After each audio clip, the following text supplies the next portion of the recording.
go.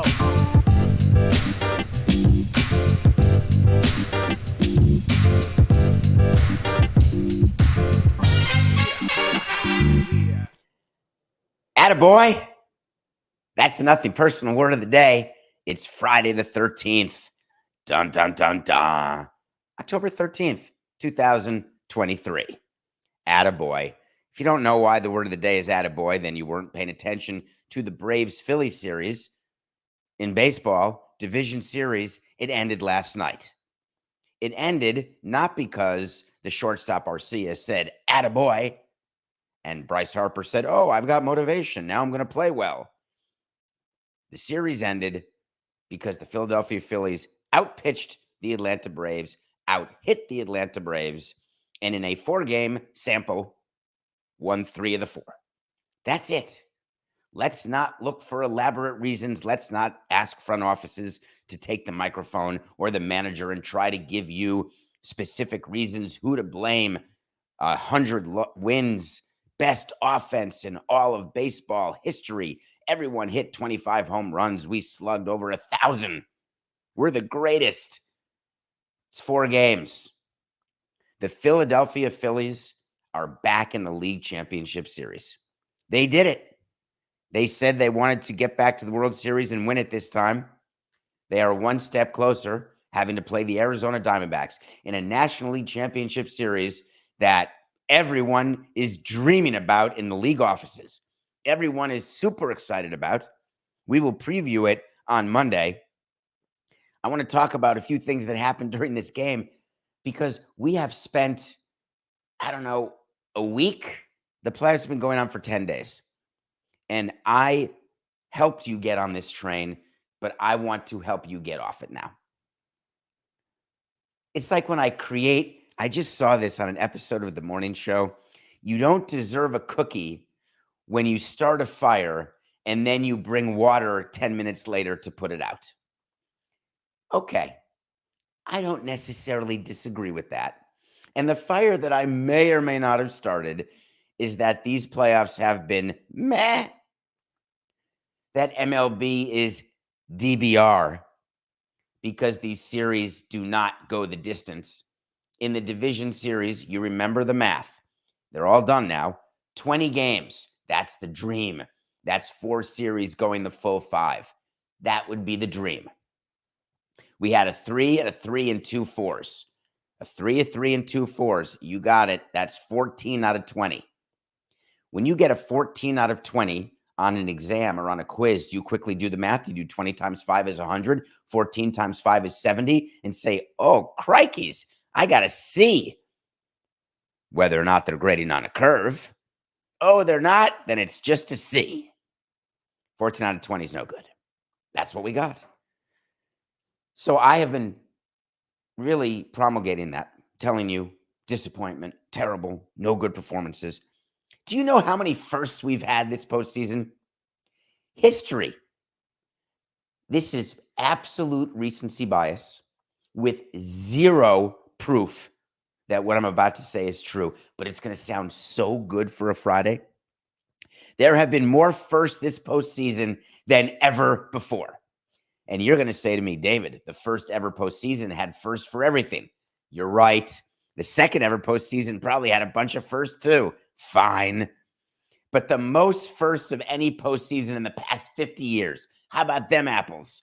Let's start with really silly ones, like in the Dodgers series, which you may have watched.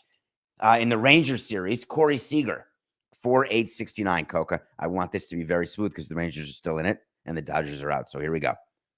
4.869.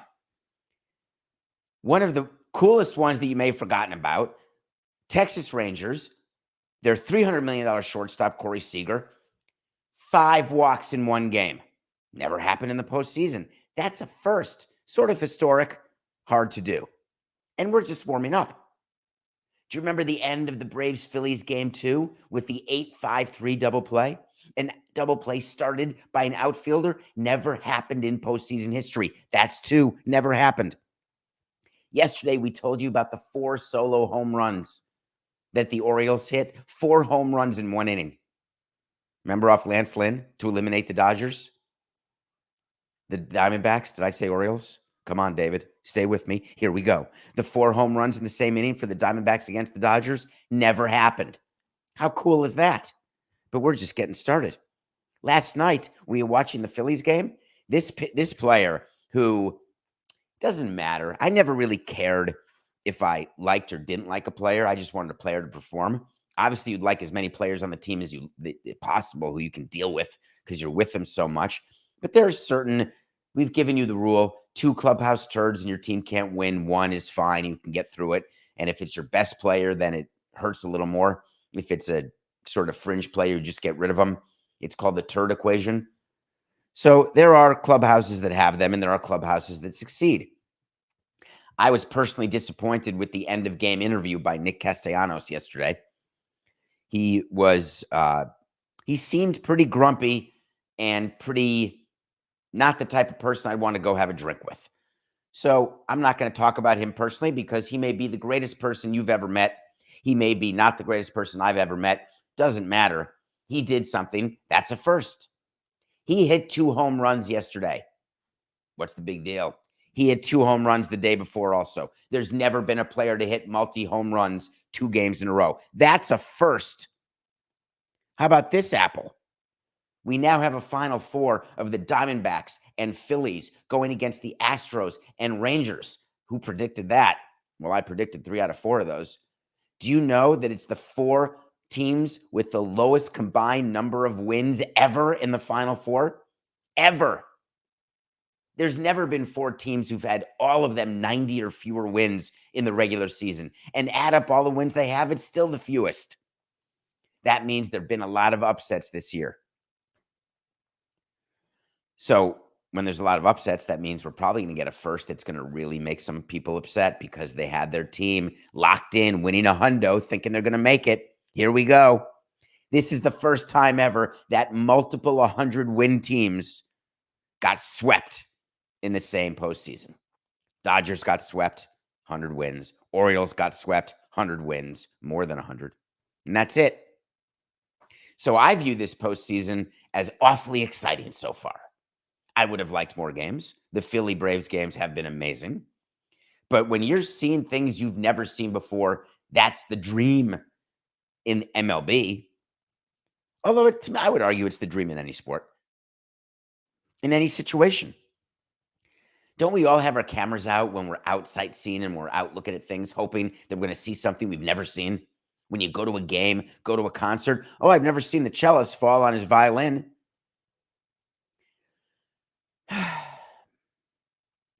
So I'm watching the end of the Braves-Phillies game last night, and it was a young player, Vaughn Grissom, up bottom of the 9th, top of the 9th, 2 outs, 2 on. Very exciting, 1st and 3rd. A pitcher in who's not really a closer. A hitter up who's not really a closer. Not their best hitter by any stretch. Do you remember the idea we came up with about the phantom DH? Where you could have anyone bat at any one time in the 9th inning if you're down a run or 2. Can you imagine for 1 second if we didn't have to pray to God that Grissom got on base to get Acuna to the plate, that we could have had Riley up there if we wanted, or Acuna? I know you're going to at me. I know you're going to make fun of this. But I would like baseball to consider, in one of the most exciting moments of the game, which is in the 9th inning when you're down a run or 2 runs, you've got men on base, you got 2 outs, you have 1 more shot, or your season's done. Let's have the best hitter up. Why not? Both teams will have a chance to do it. If the Braves had scored there, then the Phillies could make sure that Harper's up the next inning. Everybody gets a chance to have their best hitter up in the 9th inning if you're down. It was exciting watching Grissom check swing to end the game, but by no means was that as exciting as it could have been. I'm talking like Ohtani v. Trout to end a playoff series. I mean, who would have ever imagined that Ohtani could face Trout to end a playoff series? It may happen. It did happen in the WBC. Of course, after the game, all that's being talked about is this damn playoff format. I don't want to hear it anymore. I'm tired of it. The Braves lost 3 out of 4 because their offense disappeared. They scored 8 runs in 4 games. They got outpitched, period. Suarez pitched better than Strider twice. Nolan Wheeler were better than, I'm totally blanking right now. This is absolutely shocking, Coca. Help me here, please. Elder and Cunningham. Freed. That was a Book of Mormon joke.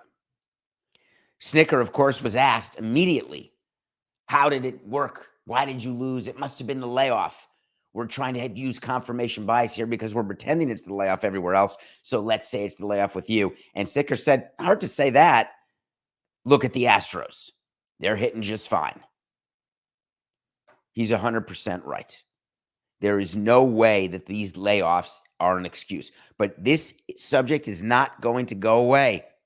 So Rob Manfred, the commissioner, had to actually deal with it, which doesn't make him happy. When you're the commissioner during the postseason, you want to deal with on-field excitement. You want to deal with the greatness of the games. He'd want to focus on the crowds in Philadelphia, the excitement, the sellouts, the noise, not the ratings. Don't focus on negatives.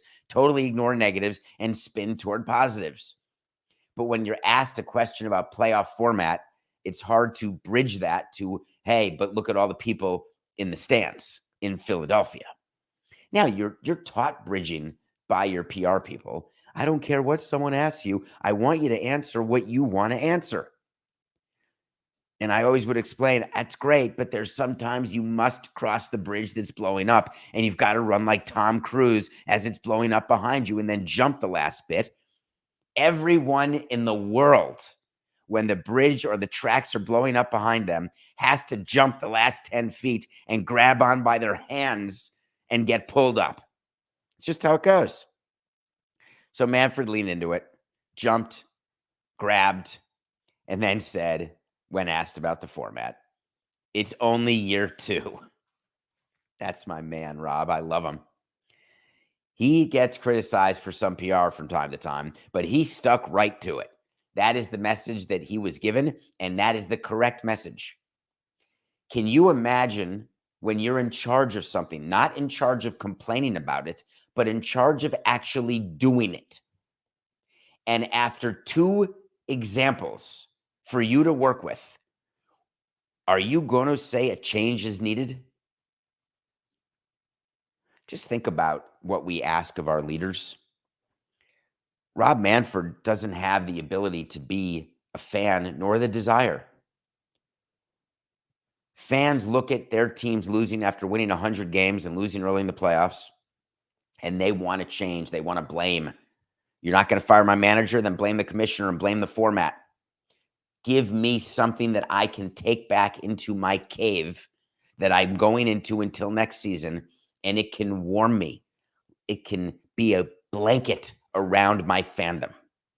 And the blanket in this case is, show me that the format's bad, and that means our team is not bad. But Manfred said no. It's only year 2. I sort of view, he said, that you need to give something a chance to work out. I know some of the higher seed teams didn't win. I think if you think about where some of those teams were, there are other explanations than a 5-day layoff. But we'll reevaluate in the offseason like we always do and think about if we have the format right. We don't often say this on Nothing Personal. That's a perfect answer. Every word. I haven't said that often about Rob. The reason why that's a perfect word is, A, that's what he's actually going to do, and B, that's the right thing to do. So for everyone who is going to spend their entire offseason blaming the format, I would say blame Pilar for not going home on the pass ball with 2 runners on in the 9th and Acuna up. Of course, that could have been the 7th. You can blame Pilar for that because then you would have been down 1 in the 9th and it would have changed the entire tenor of the inning, being down 1 or down 2 runs. You could blame it on the fact that the offense disappeared. The pitching wasn't as good. Do whatever you want.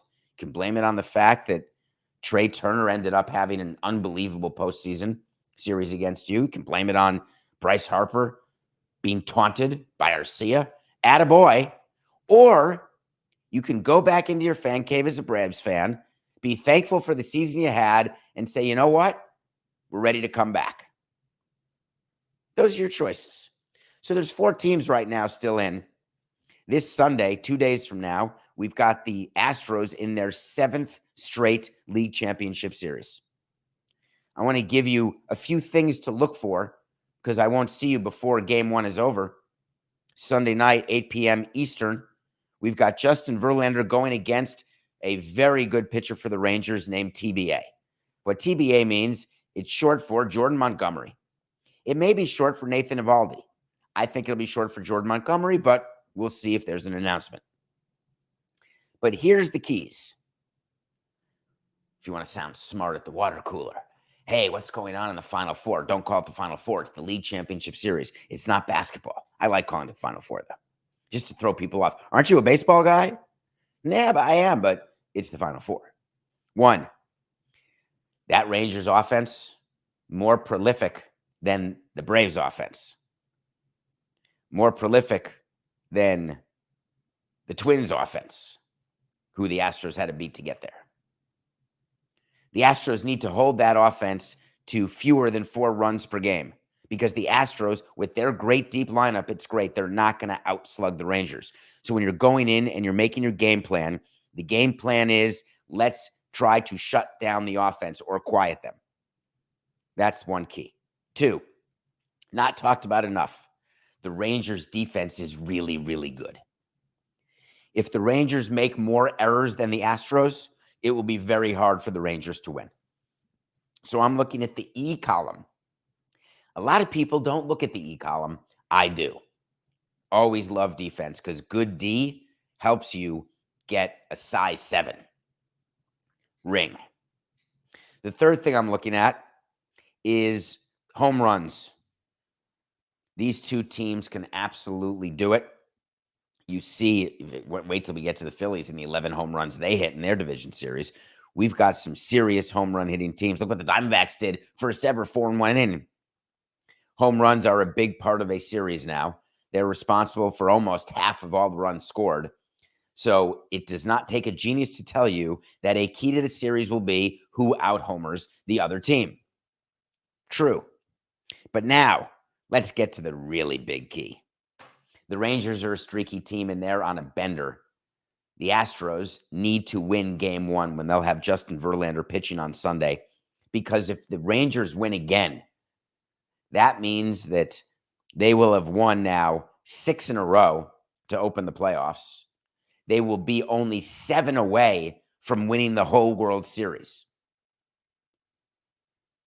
If they lose game 1, they are at risk of losing this series in 4 or 5 games. That's how streaky the Rangers can be. Their offense can sometimes disappear, like it did against Seattle at the end of the season, which caused them to lose the division to Houston, which is why they're on the road in Houston right now instead of having Houston on the road going to Texas. And it's not even that long a road, but it's a road, it's a hotel, it's not your stadium, and it's not your clubhouse. So that's the key, game 1. And the last thing I want you to look for is sometimes people give you players to match against. I like doing that. For this series, I'm focused on Justin Verlander and Nate Eovaldi. I don't think they're going to face each other, but it doesn't matter. Remember we did a wait to see on Syndergaard versus Haney? We do this a lot with players. Who's going to have the better season? This is what I'm looking for. Who has the better series? You're going to read a lot about, oh, does Scherzer come back? That would make this an advantage to Texas. We're all waiting to see if Scherzer's on the list for the league championship series. Nope. I'm looking at Eovaldi and Verlander. Who goes deeper and is more effective in the 2 starts they will have at least 2 appearances? Because when you start game 1, you can go 1-5 and then appear in 7 if you have to. You could even go 1-4-7. So now let's get to some predictions. I'm going to give you 3 wait to sees, and you can book them. Wait to sees when I tell you something's going to happen. If it does, great. If it doesn't, great. I'll revisit it. Wait to see the Braves will beat the Phillies. That's a no. It's the only division series I got wrong. 3 wait to sees right. That one, no. We got a new 3 wait to sees. for the American League Championship Series. On Monday, we'll preview the National League Championship Series. Today, we are previewing the American League Championship Series. Wait to see. The Astros are going to the World Series. The Astros will win this series. Wait to see. It'll be in 6 games. And wait to see. The MVP will be their 3-hole hitter, Alvarez. Put those in the book, Coca. It's going to happen. I'm pretty excited to watch this series. So let's go to review, because there's other stuff I want to get to. There's teams right now. This is a time before the LCS where you could see some teams speak. You could see some teams doing something. You have to get permission from the commissioner to have any announcement of any kind. Anything you do during the postseason gets approved by the commissioner because he wants the focus to be only on baseball, only on the on-field product. So you're not going to get a resolution for Wander Franco or Julio Urias. Just as I told you, you're never going to hear another word from them. Tampa's out. The Dodgers are out. Maybe now they can tell us what happened. No, you're not going to hear one thing till the end of the World Series. But with 2 days off now, Friday and Saturday, until the LCS starts Sunday night, you could hear something. Could you hear something about Aaron Boone and about Brian Cashman? The fact that they're officially being retained, not being retained. Could you hear a rumor about what's going on in St. Louis or with Ohtani or with Tampa and their payroll? Maybe you could. Is that why? Is that why you asked me a question? Well, we're going to get to that question right after the break.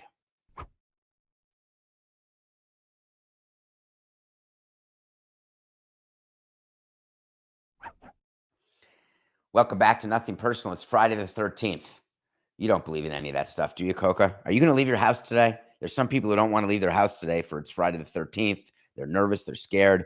I will be out and about. You'll see me everywhere. I watched a movie produced by Bill Pohlad. Do you know that name? If I say the name Bill Pohlad, does it mean anything to you? Remember Carl Pohlad? He was the owner of the Minnesota Twins. When I first got in the game as executive vice president of the Expos, he was the owner of the Twins, and he was the richest owner. You know how now they say Steve Cohen's the richest owner? He was the richest owner of a team that was going to get contracted. They had a tiny payroll. His name was Carl Pohlad. I met him, spent much time with him. He was a businessman, very, very wealthy, and then he died, sadly. And Jim Pohlad took over. Jim Pohlad is a baseball executive, is an owner, and he got a new ballpark built. He's great at what he does. The Twins have been successful, not necessarily in the playoffs so much, but they get there. He has a brother named Bill. Bill Pohlad makes movies. I'd all the time rather talk to Bill than Jim or Carl. I mean, I can't talk to Carl anymore, and I like Jim very much. I like the movies. So the Pohlad family makes movies. They made a movie called Dreamin Wild, and you've never heard of it, but I have, and I watched it. You've heard of the Casey Affleck. I think he's an Academy Award winner. Did he win for Manchester by the Sea? I think he did, and there was all sorts of questions. Should he not? In any case, this is a movie about a true story, about 2 songwriters who write a song as a kid, and it doesn't really go anywhere. And they've got dreams of being, who doesn't have dreams? It's like hitting a home run in a little league game and then having dreams of being a big league player. And then when you're 45 years old, all of a sudden it's discovered that you can be a big league player. That's the exact concept of Dreamin Wild, except it's in the music industry, where you have a chance to be a Grammy-winning artist when you're a kid. Then you end up being in a small town where there's not a lot of dialogue, and you're Casey Affleck, so you're acting very much with your face, your eyes, your emotions. You're very quiet. It's about a life not had that was once dreamt of, and then the realization that it will never be, and then boom, some pixie dust happens, and all of a sudden it is. This is a real story. It's a true story about the Emerson brothers. There's really a guy named Donnie Emerson who's played by Casey Affleck. I loved this movie because this movie should not be reviewed in the cadence that I'm reviewing it. Do people ever do that? Like when you're reviewing a slasher movie, you review it like, or when you're reviewing a romantic movie, you review it, and then the man walked into the room. He looked at the woman, their eyes met, their lips locked, and the movie was now worth watching. I think you don't do it that way, but I could do the cadence for Dreamin Wild. Here would be how the review is. Dreamin Wild. It's the true story of love and redemption. It's about what happened to singer-songwriter Donnie Emerson and his family. When the album he and his brother recorded as teens was rediscovered 30 years later, I'd watch it. All right, Coca, play me some music, please. You know what I want? I want to talk to Samson. Oh, I thought there was more that comes after that. I was all ready. Can we do that again? Can you play the end of it? So you want to talk to Samson? Hey, so you want to talk to Samson? Let me count us in. Can you do it? You know what, Coca, please do that one more time. You know what I want? I want to talk to Samson. So you want to talk to Samson. Welcome to my Twitter, David P. Samson, or get into our new website. It's called davidsamsonpodcast.com. That's where you can buy merch. We are noticing there has been a strange increase in mugs all of a sudden. Is that because people are having more hot chocolate? The weather's getting colder? Not sure why. I want to get back to the horse hockey shirts and now the hoodies. In any case, contact me. So you want to talk to Samson's from a movie called Half Baked. Great movie. Give me a good question. It may make the air, or I may just answer it on the side, because I like doing things on the side. David, I live in St. Louis. That's a great start, because you happen to know we have a big fan base in St. Louis, and you happen to know how much I love St. Louis and many of the people who live there. I mean, not many of them, but certain of them more than others. We love you here. I don't even know what your question is. I don't even care. I put it right in the show. I'm reading it for the first time. Help me understand the Cardinals. Uh-oh. The owners said payroll is going up and revenue is going down, and they will make a profit. How does this all work? And does this mean that we may sign Ohtani? Oy vey. And what about the Rays president saying the team can increase payroll? All right, that's a lot of questions. I love you in St. Louis. I think I know who this is, believe it or not, who wrote this. Let's take one thing at a time, if you don't mind. Thank you for loving me in St. Louis. I do appreciate that. Help you understand the Cardinals. Help you understand probably the most successful franchise of this century. I'm happy to do it. But I think that by living there, you understand exactly what they do, allowing Albert Pujols to leave right when they should have, by taking advantage and bringing in MVP caliber players constantly, and having one bad season in 23 seasons, winning World Series this century. I'm not sure what you don't understand about the best fan base in all of baseball, in a team that wins way more than it loses. You have rings, so you make it through the gauntlet of the postseason. And then on top of that, you had a crappy year this year. Okay. Do you now understand? But now the owner spoke up. I like Bill DeWitt. Bill DeWitt, the junior, was a bidder for the Orioles in the auction house in 1992 when Peter Angelos got it and Jeffrey Loria did not. Bill DeWitt did not as well. He was involved. Ended up buying the Cardinals. He and his son have run the Cardinals since, you'd have to get me a year, Coca, but they've been there since before, right around when we started. So I'm going to say 99, 98, 99, 2000, something in that range is when Bill DeWitt would have gotten the Cardinals. They run that team incredibly responsibly.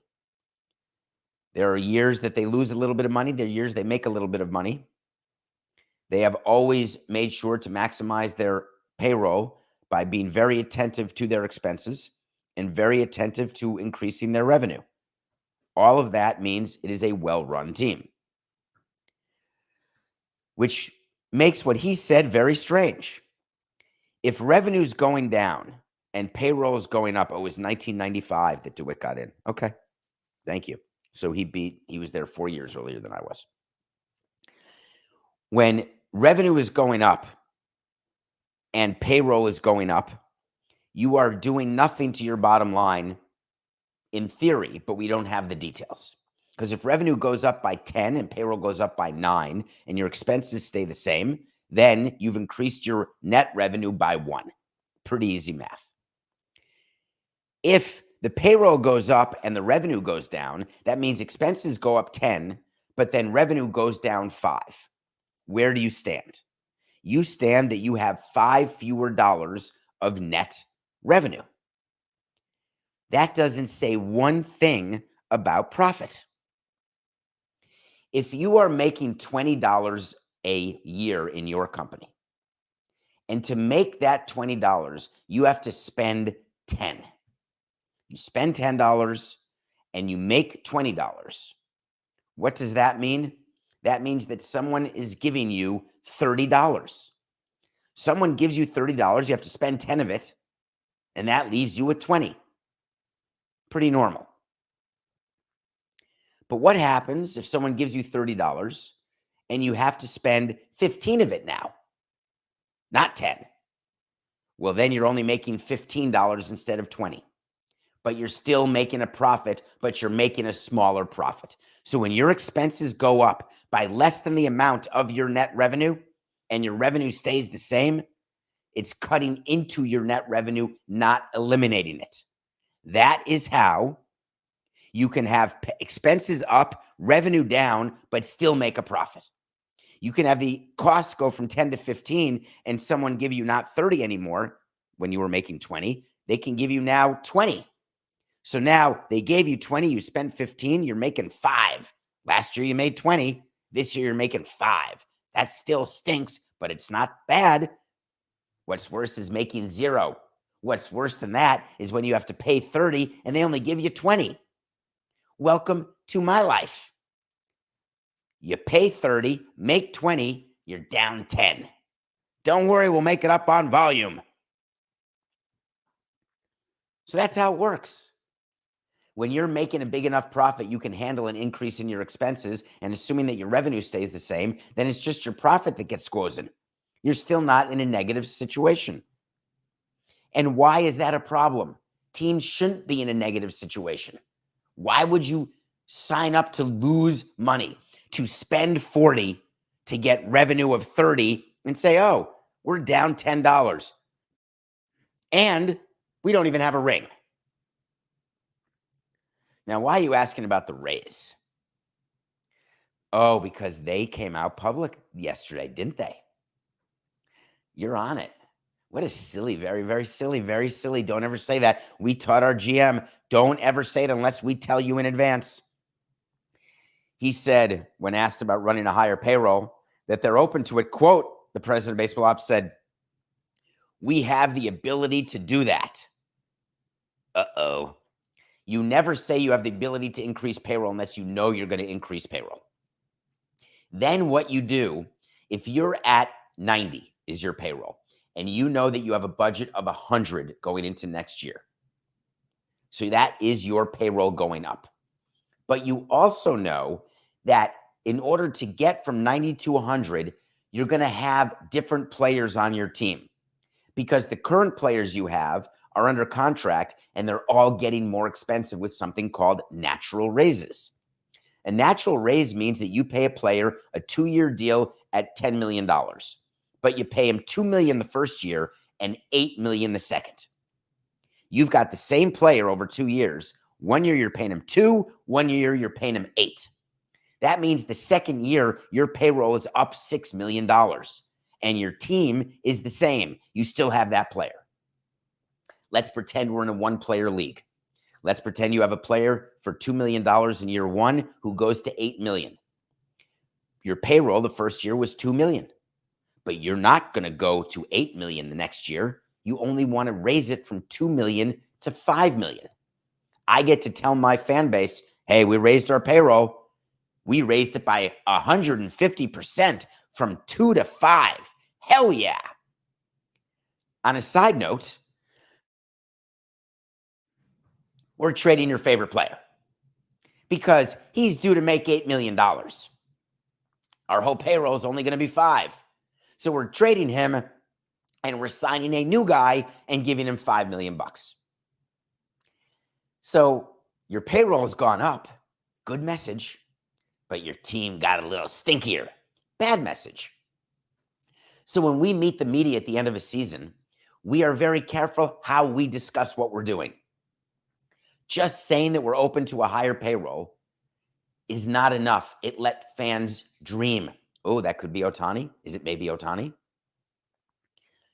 It may be that we're not even keeping the same players we currently have, but our payroll is going up naturally, and we have to curtail how high it's going, so we're going to end up trading a bunch of players.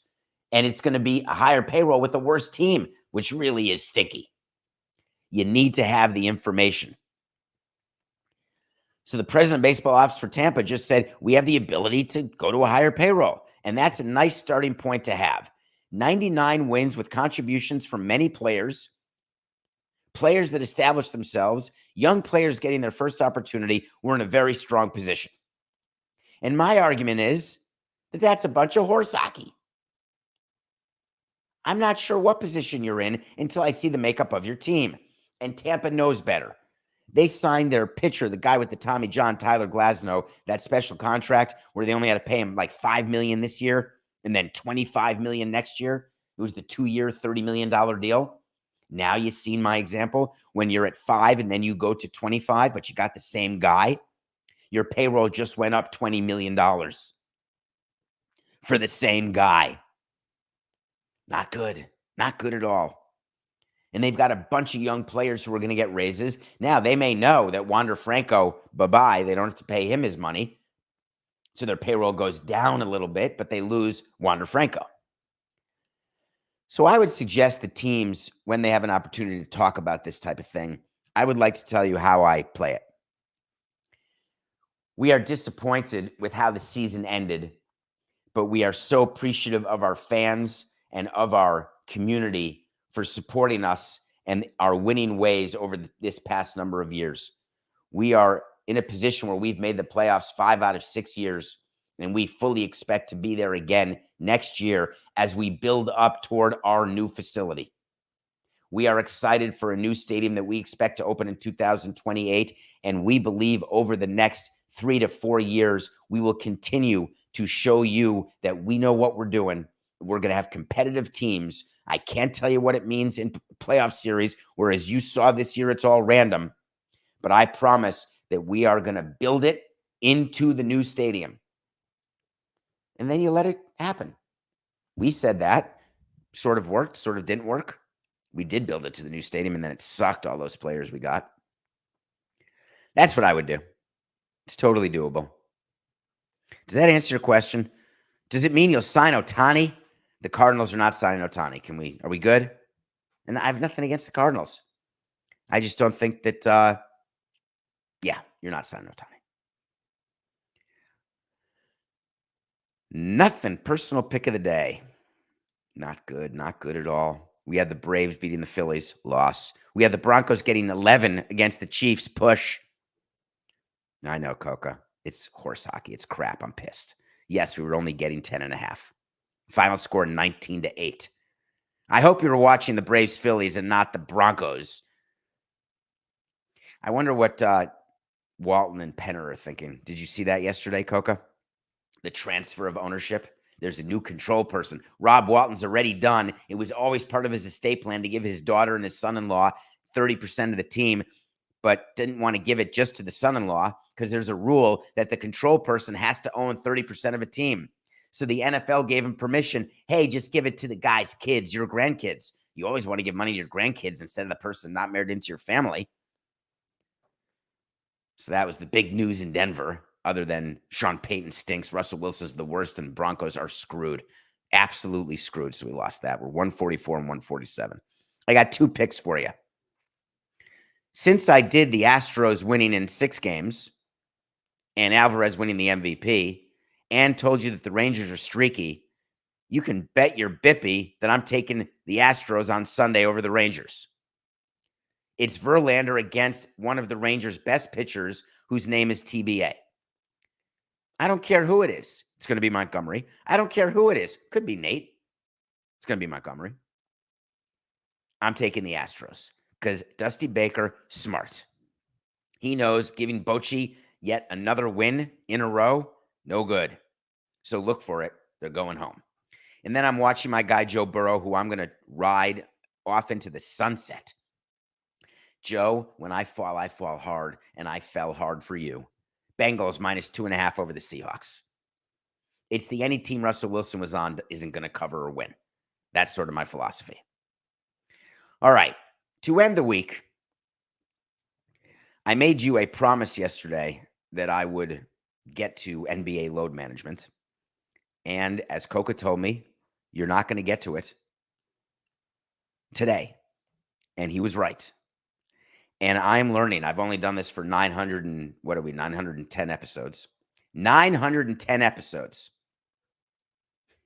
And you'd think that I would have learned to at least listen to Coca. He knows exactly how long I'm going to talk, even though we have no script. We don't know, but he knows me so well. I want to end this week to say that it's been a long week for everyone. It's been a tragic week for so many thousands of people. It's still going to be a tragic weekend and a tragic week next week for thousands and hundreds of thousands more. There are still people who don't know where their loved ones are over in the Middle East. It has become a topic where we dealt with it this week. I don't want Israel and the anti-Semitism and the death and the senseless death of everybody, or the terrorist attacks of Hamas that started this. I don't want this to get lost in the, all right, on to the next ism. We as a society, I'll just talk about me. I am guilty as anybody else in the, all right, what's next? We all loved West Wing. Okay, what's next? It's what the president would always say. It's how I did it as president of a team. Took care of it. Don't want to think about it. What's next? The danger in that is it's not what's next for millions of people. There is no what's next going on in Gaza right now, where Israel told the United Nations, if you're living in Gaza in the north side, you better get to the south side and you better do it in 24 hours, giving civilians a chance to get out of the way, creating a huge humanitarian issue, to say the least. Similar, no one talks about it because what's next? The amount of Syrian refugees. Is that a word that you think about often? How about the millions of Syrian refugees who have nowhere to go because they're all getting killed in Syria by their own people? African refugees trying to leave. South American, Central American trying to find a safer place. You want to start talking about the walls, borders?